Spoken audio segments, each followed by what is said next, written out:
Greetings, ladies and gentlemen. I'm Sarthak Vats, and on behalf of the Conflicts Revista, I welcome you all to an exclusive conversation with Mr. Akash Kalra, who will help us to learn how to get started as a freelance content writer. The Conflicts Revista is a youth led team aiming to explore opinions of the youth through stories, music, webinars, and other forms of art. Keeping in light the same, we have previously organized numerous panels, discussions, workshops, open mic sessions, and other events on our platform. Speaking about the PCR Youth Fest 2021, we have an open mic session and about 15 panels in which we have invited people from all walks of life. In this particular panel, it's a pleasure to have you in our midst, sir. So, Thanks a lot for having me. so we have Mr. Akash Kalra on the panel, and just to introduce him, he is an engineering graduate who is now a full-time freelance content writer. He has worked with over 20 corporate clients in the span of last 9 months. To scale up his business, he has now founded his own content writing firm, Izard Content Services Private Limited. He aims to empower up and coming companies with high level content to facilitate uh, their rise to the top. Furthermore, he believes in giving back to his community, and hence, a big part of his efforts to take his business global is to educate and empower those around him. He will begin his education drive to teach the craft of content writing to students pretty soon. He's also the host of a comedy podcast, Beer with Kalra, that is available on all audio streaming platforms. So, to start with, we know how difficult it is for newbies into the field of content writing to research and analyze their audiences. So, I'm sure that they would love to know from you your way of researching your target audience as well as the genre of the content which you cook. Hi, first of all, thanks for that introduction, man. It was a great introduction. And one thing I would like to clarify, the podcast is called Bear with Kalra, not Beer with Kalra, because copyright infringement and everything like that. Coming to the point, the question that you asked. So, first of all, I would like to say that when you are starting off as a freelance writer, you don't really have to worry about your audience, because when you're working as a freelance writer, you get work from the clients, and that's their job to tell you who to target, how to target, right? But when you become a freelance, when you have multiple assignments, and when you start to scale up your business, start to scale up your work, you then have to go into the depths of understanding your audiences as well. Yeah. So, like right now, after 9 months of work, now I'm getting the role of content strategist, where I'm handling the entire content strategy of brands. So, to answer your question, I would say that first of all, if you're starting out, you don't have to worry about it.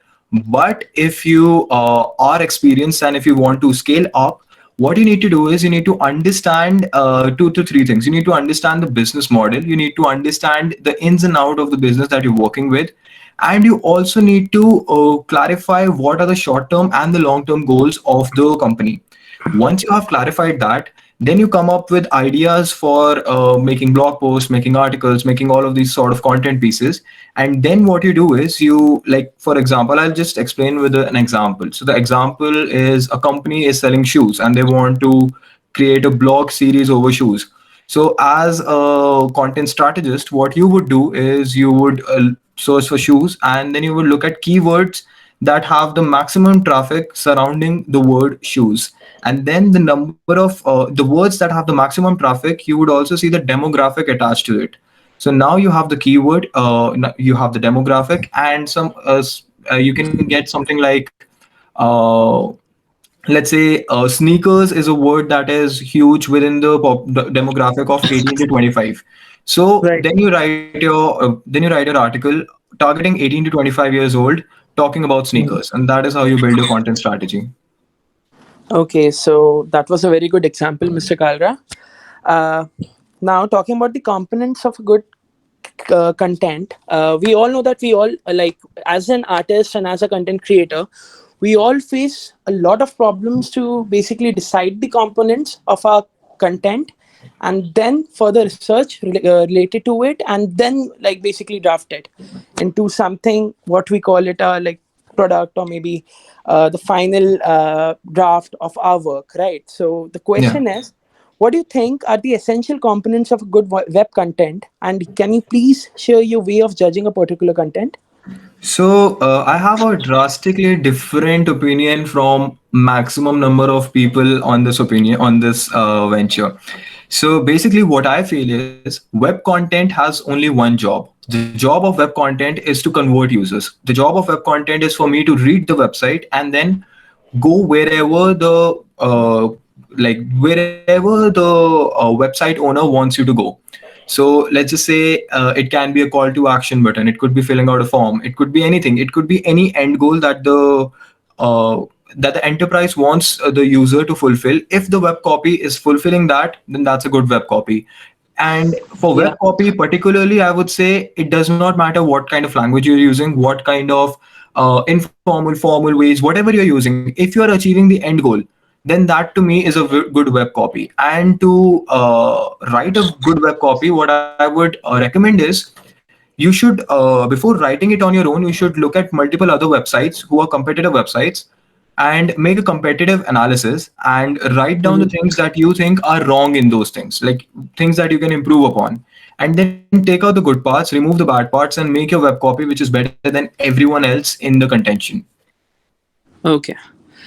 So that was a really good answer to the question, sir. It is very clear like how we should actually go with our content onto these platforms.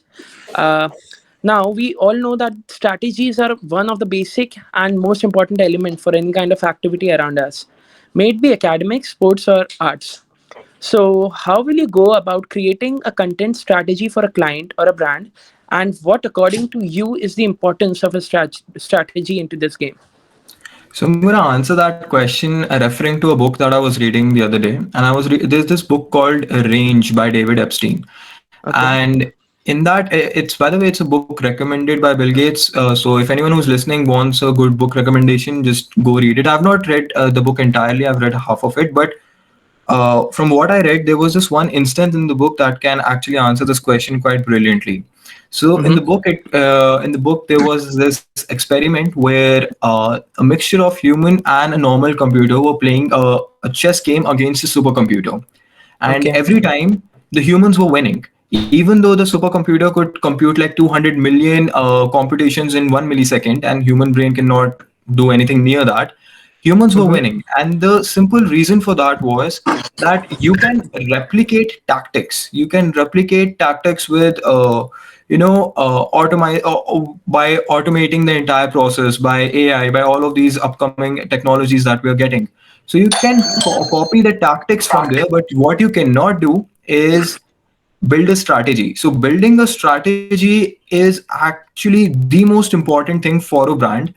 I'll give a small example of how I tackled one problem that I had. So I was working with this brand uh, that was giving watch rental services, like watches being from the ranges of 3 lakhs to 30 lakh rupees.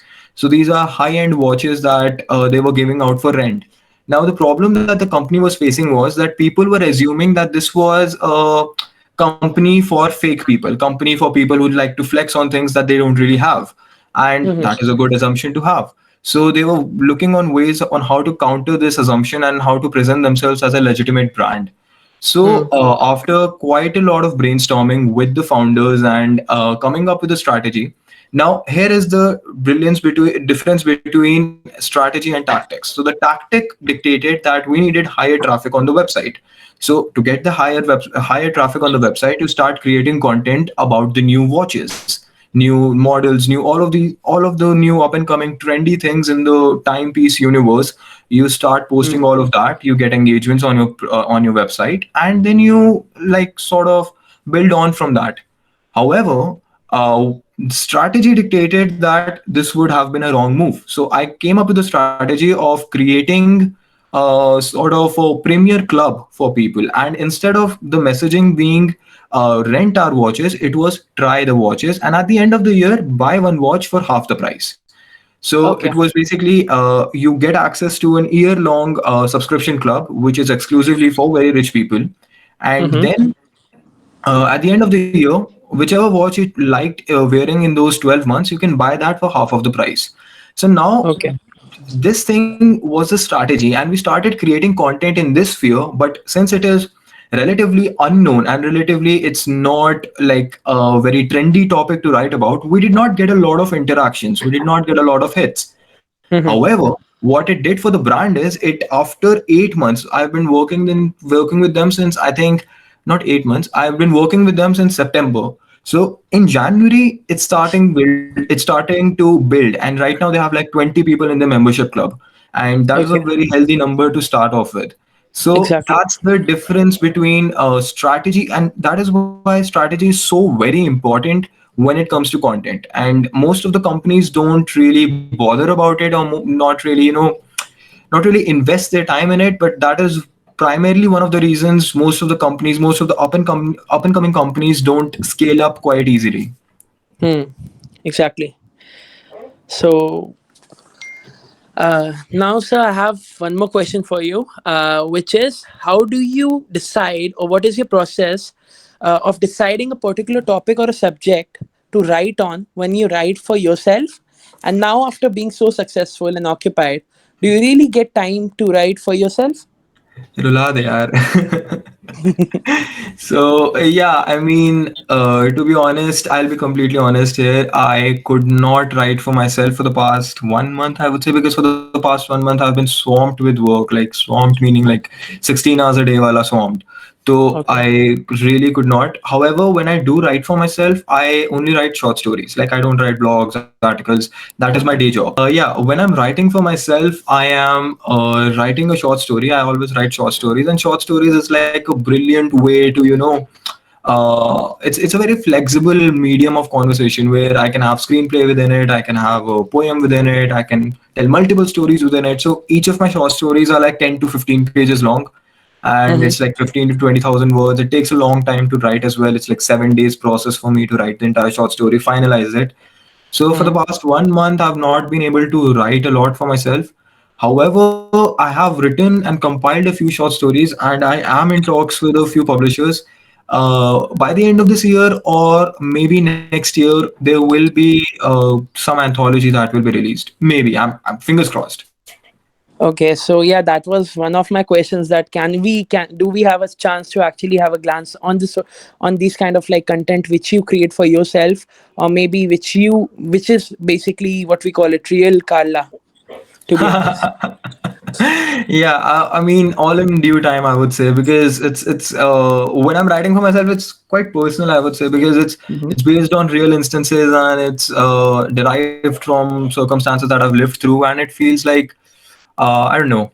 I'm not ready yet, I would say. I have a page called Tripping on Words on Instagram, and it's like a compilation of some short stories, I would say. It's not really refined or whatever, but if anyone is interested in reading my random musings, you can go there. It's basically, it's not active at all. Like, I have like 300 followers there. I'm not even following anyone from that account, Hmm. and it's basically, I just post random stuff that I write over there, or parts of my short stories. However, uh, compilation of all the short stories is in the works, and it will be out at the latest by next year.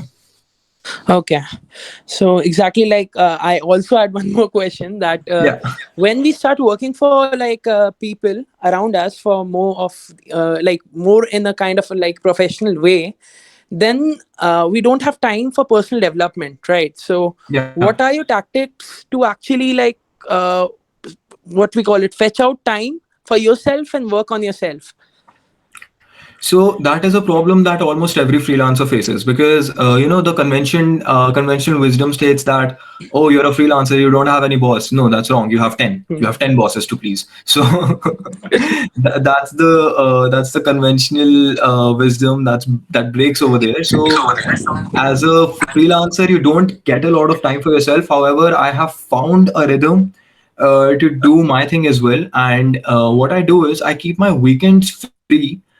By free, I don't Hmm. mean that I'm not working. I'm working on myself. So, like, yeah, like you mentioned, that I found a company, is Art Content Services Private Limited, and Right. so I'm working on the back end for that company. And as you mentioned, podcast as well. So podcast is where all my creative energy goes into. Like, that's the place where I like vent out all my frustrations. It's like free therapy for me. So Okay. if anyone wants to listen to me rant on about how fake the world is, and listen and go into some existential dread, that is a place you can listen to me there. So what I do is, I through the podcast, I aim to have conversations with accomplished people, and that is one way I am aiming to learn a lot, network a lot, and build a personal brand all at the same point of time.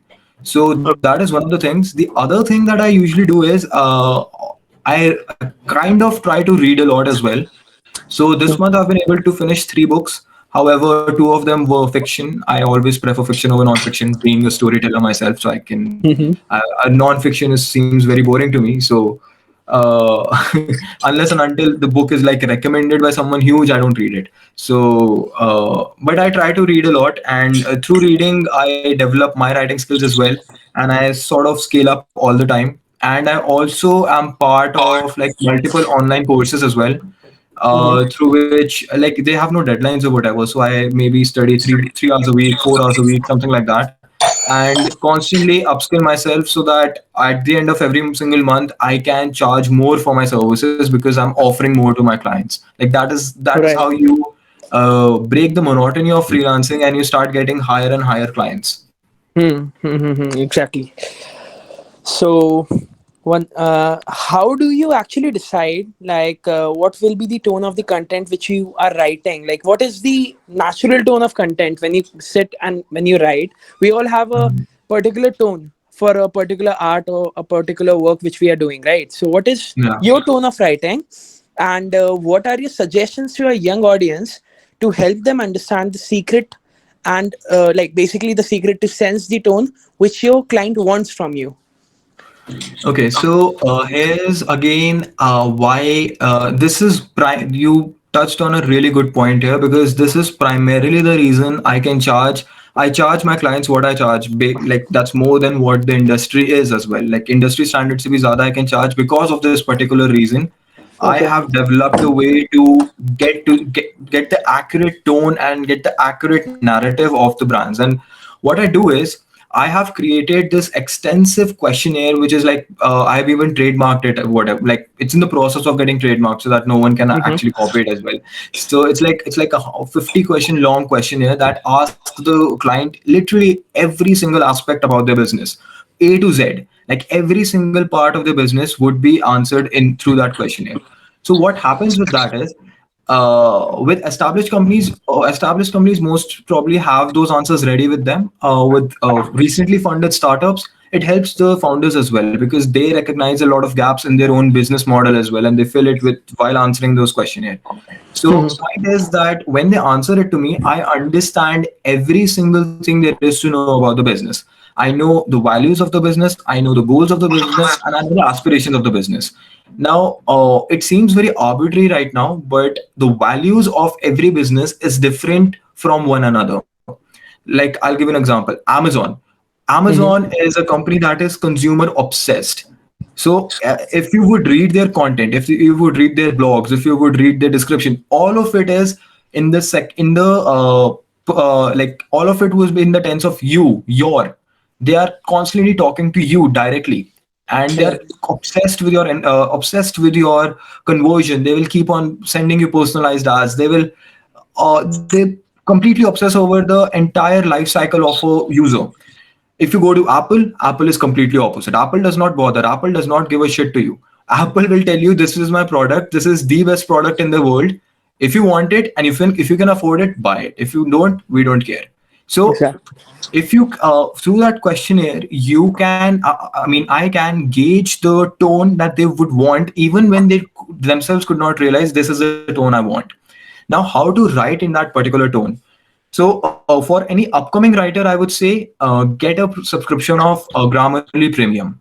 What that does is, it tells you the tone of your content without even you analyzing it. Like, the AI will read it and it will tell you the tone of the content. But if you want to really learn the craft of writing in a particular tone, what you need to do is, you need to start analyzing words and start making a list of the words that are strong opinionated, that are weak, that a suggestive, like there is a list of words for all of these emotions, and once you have made that list, try to incorporate those particular words within your content, so that your content has that feel, has that tone to it. However, that's a long drawn process. It took me 6 months to perfect it as well. So I would recommend getting a Grammarly subscription and learning on the scale, learning on the job, instead of spending 2 to 3 months doing it on the back end and trying to figure out how to do it. I would suggest use the tools that you have. It does not cost a lot. It costs like 3,000 a month. इतना तो छोड़ा देते, कोई problem नहीं है. Right. Invest in your craft. That's, I would say, invest in your craft, invest money into yourself, and the dividends will be very higher. Okay. So now here comes another question from me, which is basically like, as a content creator or maybe as an artist, हम लोग के जो competitors होते हैं, या there are people who actually are sitting and waiting for us to basically do something on the basis of which they can actually pull our legs, or maybe like they can compete with us. So here comes the credibility part of the content which we are like basically creating, right? So the question is that, how do you ensure the credibility of the information while writing a content, and how much according to you is credibility important when it comes to content writing? See, again, that's a really, really good question to ask, and and I mean this, a lot of freelancers do not take this seriously. They just would do a Google search. They'll take the first fact that they'll see and they'll put it in the work and call it a day. However, that is a very terrible way to do work. Why? Because half of the statistics that you get from the internet are not verified. They're not from credible sources. So what I do is, whenever I'm writing a content, I first of all ask the क्या कहते हैं, client how many data points does he want, because I don't want to burden the reader with a lot of data points. I don't want to burden the reader with a lot of statistics. What I want to do is I want to use the statistics within the narrative so that it enhances the point that I'm making. Like if I'm saying that, let's say cigarettes are bad for you, and then I'll just add a statistic to why this statistic states that 50% of the people who are smoking die. So I'll use that in that way, instead of just putting it randomly anywhere without context, and it makes the entire content go haywire. So first of all, credible sources come from research papers, from white papers, from journals that are extremely very that have credible backing. And I would say, if you're going into news, by the way, I don't really write news-based articles because, again, it's like it's not my genre. But if you are writing that, don't quote India Today, don't quote any of these media organizations that are biased. You can quote Reuters, you can quote Al Jazeera, you can quote what's that, DD News, you can quote DD News, all the news sources that just present facts to you and do not present any alternate facts, as Trump likes to say, any alternate facts. Uh, for that, I would say, always focus on the credibility of your source, and double check, triple check whatever statistic that you're writing.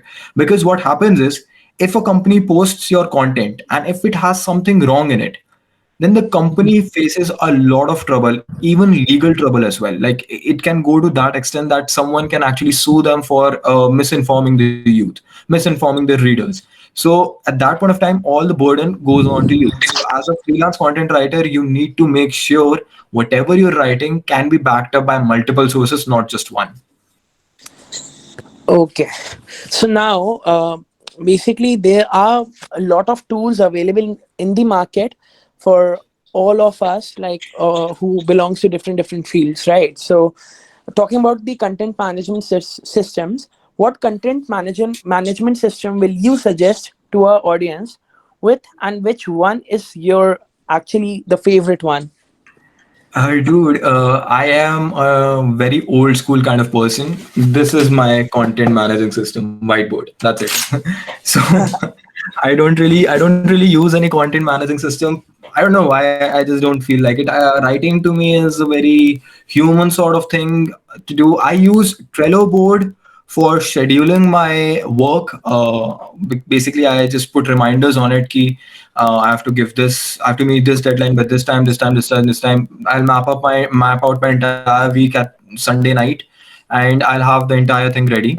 However, when it comes to actually using a content managing system, I have not got around using it because again, it just I'm sort of an analog guy in this digital world, I would say. Like I don't really I try to stay averse to technology as much as I can. That is why I even declined the role of a data analyst. I mean, people die for that role, but I did not like it primarily because I just do not like staring at a screen all day long and not doing anything creative. So I just use a whiteboard. I have a diary. I have all of these analog, old school tools, and I go ahead with that. But there are multiple good softwares out there, and I'm not recommending this to anyone because again, I have to clean the whiteboard every day. That is a very cumbersome task. So if you want to beat that, use the content managing services, but I don't use them as of right now. Okay, so I already know about like how you schedule your work, but what according to you is the most important aspect while scheduling something, like scheduling your work and all other commitments? See, I would say first thing a lot of freelancers make a mistake in is that they, when they're scheduling the work, they make the reminder on the day of their deliverable. So what happens with that is, if you by any chance forgot that you have to do something, and you get the reminder that, oh, you have not done this work, you have not submitted this article to XYZ client, you're getting that reminder on the day of the deliverable, and that is too late to do anything. Now you're screwed because now you cannot actually complete the entire deliverable. All you can do is inform the client beforehand that I would not be able to meet my deadline. So what I do is I give myself 24 hours before. Like I keep the reminder of every deadline 24 hours before. And to be honest, again, I would say keep a habit of maintaining your calendar.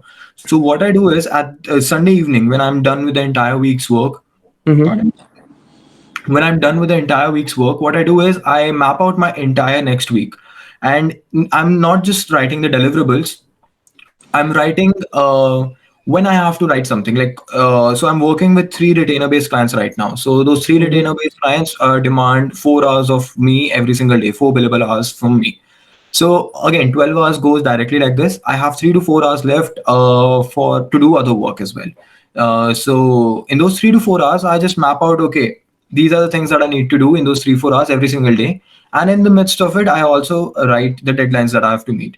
So what this does is it structures my entire week in such a way that I know every single day how every single day is going to pan out. And if I have to make any changes, like if I have to meet a friend or if I have to go outside, if I have to someone is sick, I have to go to doctor, whatever, any emergency comes, I can just if I'm not doing the work today, I can just put it on next week's Monday. Like it makes the entire journey very flexible. And when you're freelancing, you have to realize there is no boss. So like no one is at your ass and telling you do the work right now. No one is telling you that. Like if you want to chill, you can chill. You'll just lose a client. It's not a do or die situation for you. So you have to keep yourself motivated, keep yourself disciplined, and I would say this is a perfect way to go about it. Okay. So, as we all know, that content writing is a very tough job, right? But after writing a content, facing its performance is even more tough. So, how do you analyze the performance of your content and how are you affected by it? If the client does not abuse me, that means my job is well done. I'm just kidding. Okay. I'm just kidding. No. The clients are actually they're very good to me. They're very polite as well. Like that does not happen. Don't get scared. It's not by choose. Good work environment. When you're a freelancer, you're not working for someone. You're working with someone. So you can dictate the terms as well. And coming to your question, what was your question again? I forgot. I'm so sorry. So the question is basically like when you write a content, like writing a content is really very tough job. But when you actually publish it, when it's in the market, the performance affects us the most, right? Yeah. So Okay. how does it affect So you? Yeah, so basically, if again depends. If I'm writing for a non-retainer client, someone who has just come up with me for some random requirements, saying that, listen, just write 4 articles for me, then I'm not really concerned about the performance of the articles, because if he likes the articles, he has paid me for it, then I don't really care about what that person is getting the traffic, and I'm not concerned about the analytics about it. But when I'm working with a retainer-based model and I'm working long-term with a client, then that is a very worrisome thing. So first of all, any website is hooked up with Google Analytics, Google Tag Manager, all the analytic implementation is done on the website's backend.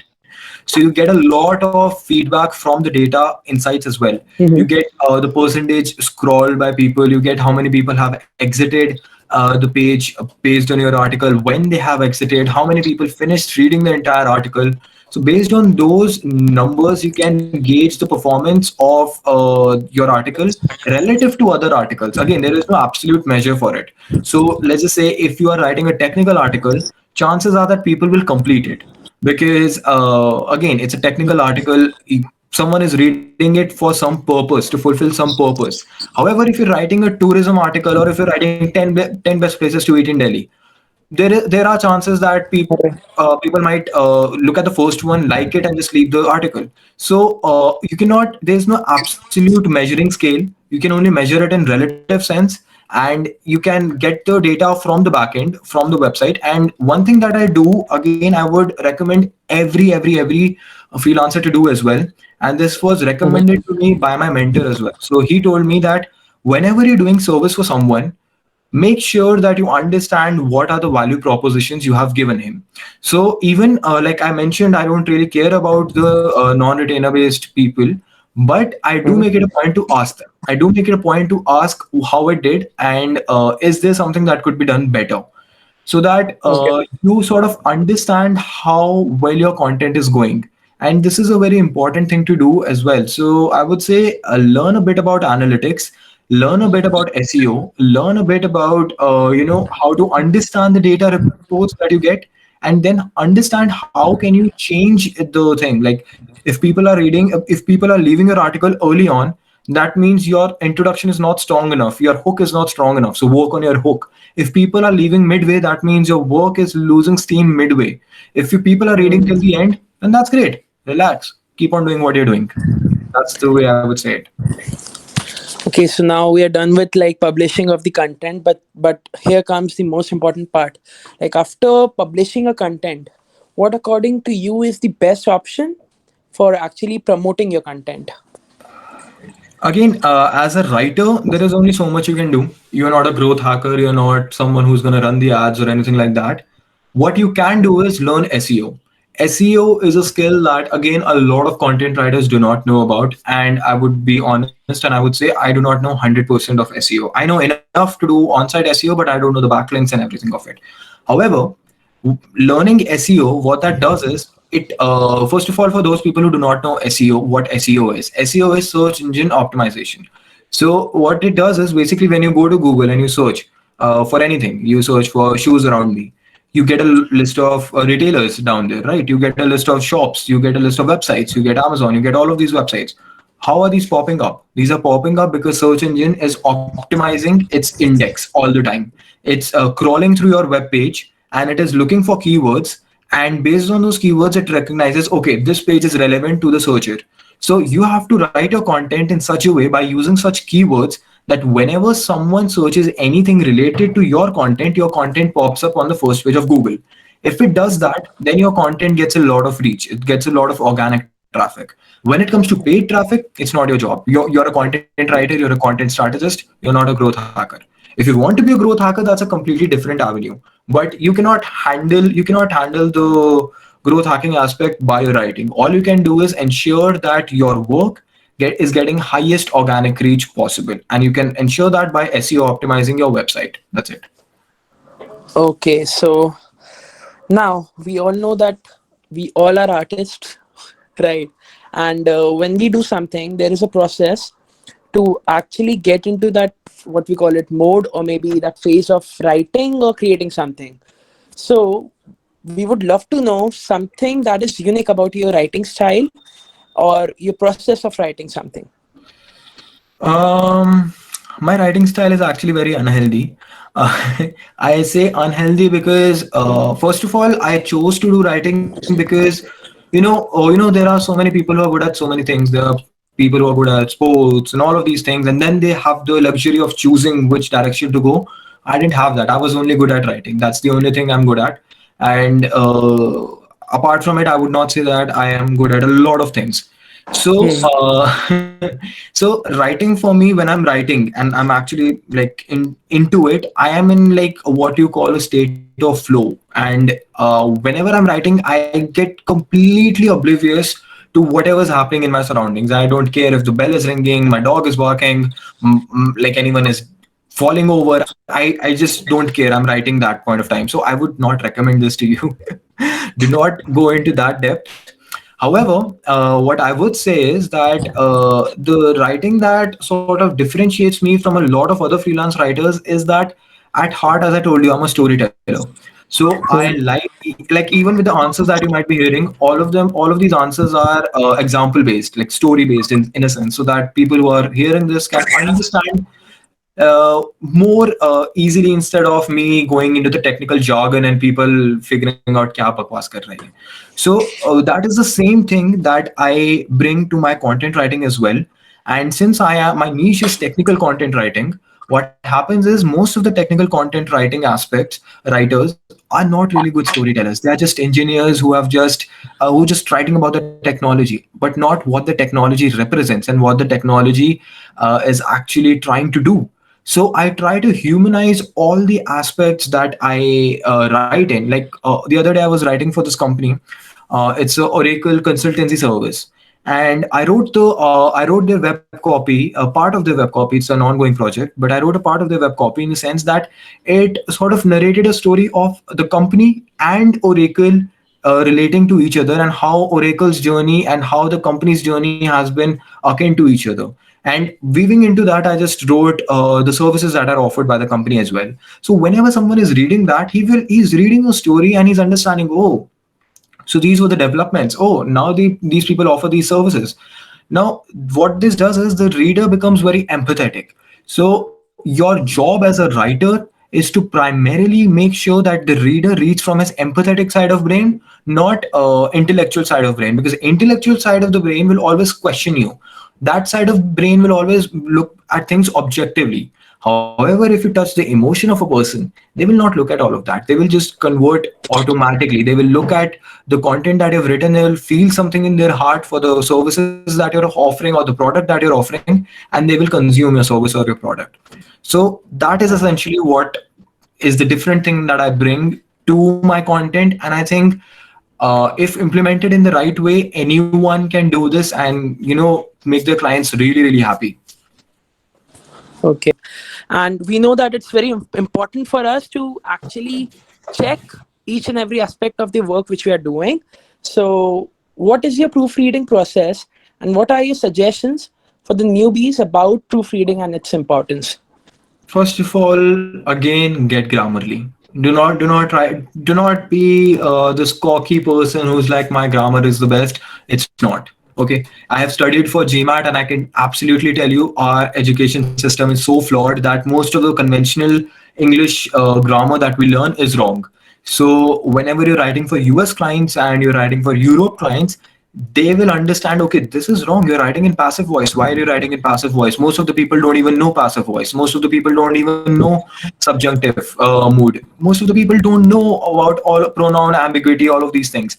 So what I would recommend is, you don't have to learn all of it, because unless and until you're preparing for a competitive exam, you do not get the access to that kind of content where you can understand all of this. Get Grammarly, buy the premier version of Grammarly and use it. Use it to such an extent and learn from it. So keep on editing, keep on concising your content, keep on learning the mistakes that you're making, and make sure that you do not make them again. However, the only way to proofread your content right now, I would say, is use the tools that are available. Do not waste 10 times amount of the time by doing it manually. Use Grammarly, get the premium Grammarly subscription, because again, it's a small investment in your business and you need to do that. If you cannot invest in yourself, why would anyone else invest in you? Think of it that way. Exactly. So now we all know that motivation is one of the most important thing when it comes to like working and basically creating something, or even like let's forget about creating something, but even living our lives, right? So how do you keep yourself motivated in between the sphere of like cumbersome and repetitive work? Two things motivate me. First, I chose this line of work because it is precisely not repetitive and cumbersome, because I am learning. I am a constant learner. Okay. So first of all, this line of work is for someone who can write every single day of their life, who loves to write, who used to love sitting in that English class in the school, who used to love writing essays and stuff. Because if you do not love doing that, then every day will be like a homework to you. So if you are of that mindset, don't get into this line. There are plenty of other things to do. However, if you are not, and if you're like me, insane like me, who just wants to write every single day, and there are a lot of people who want to do that, then to keep your work will always keep you motivated, because you're learning every single day. You're learning new avenues, new technologies. Every single day you're learning, researching, and writing. It's like a entire new journey every single day, and it's full of amazement, I would say. And that is why I don't have to work really hard to be motivated. However, one other thing that motivates me is money. So you work and you get paid for it. Like a couple of months back, when I was not having retainer based clients and I was only working with non retainer people based on individual requirements, I started using number of articles as a way of currency. So if I would get a pizza, I would think, okay, I got a half article ka worth, यहाँ पे पैसा खर्च हो गया मेरा. If would Okay. get a cigarette, I would say, oh, यहाँ पे क्या कहते हैं मेरा, these are 10 words that I wasted there. So stuff like that. But Okay. money is a good motivating factor, I would say, as well. Okay, so that's a motivating factor for all of us, I think. Yeah. You'll be lying to yourself if you say money is not motivating and be all Yeah, altruistic and I say really money don't does like not these matter. kind of people around me, like who tells me that money is not at all important, and it Yeah. is not, it does not These are, motivate these, me. these are people who have parents as Rarapatis and they don't have to care about money. When you have to care about money, money is perhaps the most important thing in your life. Until and unless you become financially independent, then you can worry about other things. Okay, so which book are you reading currently, and what, according to you, is the importance of reading books, especially for a content creator in general? I would say keep on reading storybooks. Again, that is personal opinion, because again, I try to incorporate storytelling elements into my work. So I also try to read a lot of stories as well, and I write a lot of stories as well, so that I am in touch with that primal instinct of going to the story. However, I would say if you're going into copywriting, now copywriting is an avenue that again pays a lot of money and it's very specialized. Copywriting means writing short content that is for like web copy or your advertisements or a social media, something that is very eye catching, something that instantly triggers someone to buy your product. So keep on reading books about advertisement. Keep on reading books. There's this book called Cashvertising. It's amazing book. I read it recently and it really helped my writing as well.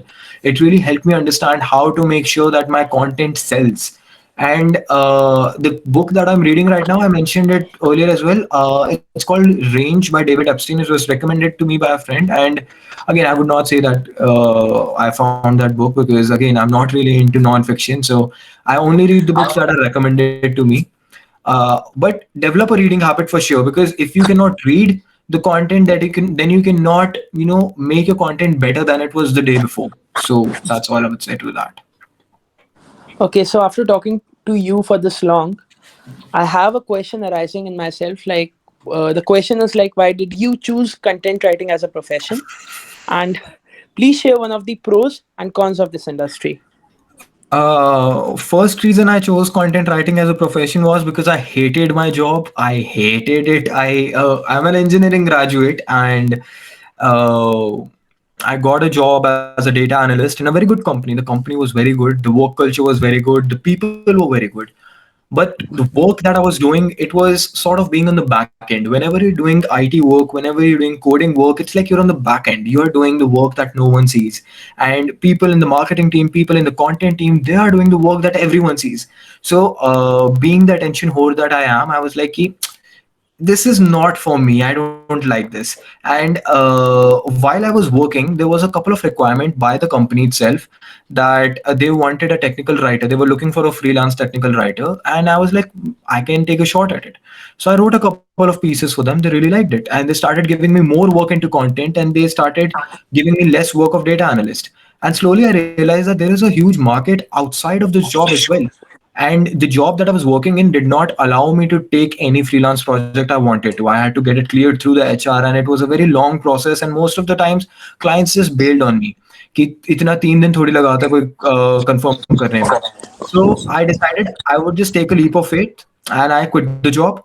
And then basically I started. The first client that I got was the company that I was working with itself. Like, they were the ones who reached out to me and said, listen, you were working good with us, keep on working as a content writer with us. So that was the first client I got. Like, the first day of my freelancing, I got my first client. That is a very rare thing that happens. Usually you have to climb a lot of hoops to get there. But Right. yeah, that's why I left my job. I hated it. When you write for someone else, we all have some foundations, right? Because we can't give our own views into that particular piece of art which we are creating, but not belongs to us. Yeah. So, what do you enjoy the most about content writing, and Um, how do you enjoy your content while writing for someone else? Which is one of the most important questions till now. Yeah, I mean, I would say I enjoy writing it for them because I help them figure out what to write. As a struggling freelance writer, I would just write whatever they would tell me.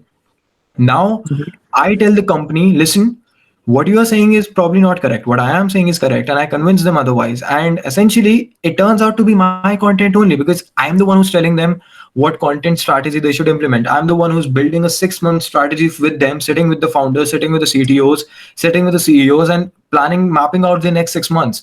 And so it does not feel like their content, to be honest. It feels like a mutual content. Like, it's their company, but content is mine. It's sort of like that. I guess that answers the question, I would say. Exactly. So, also we have like we face a lot of like criticism while working for someone else. So, how do you manage feedbacks and criticisms? Again, it depends on the kind of clients you have. If you have a very supportive client, you can actually have a very good conversation. And touchwood, I have always had supportive clients, and they usually tell me where I'm going wrong. If it's fundamentally wrong, usually the errors are probably remove these 2 lines or add some content here, stuff like that. But when it is fundamentally wrong, like, it's completely different approach, and it has happened to me twice only till now. You just have a conversation with them and understand where they are coming from. And first of all, be humble. Don't be an asshole and be like, no, I am correct, I am always saying right. That's not the way to go about things. The way to go about things is understanding, okay, these are the things that I did wrong, and improve upon them.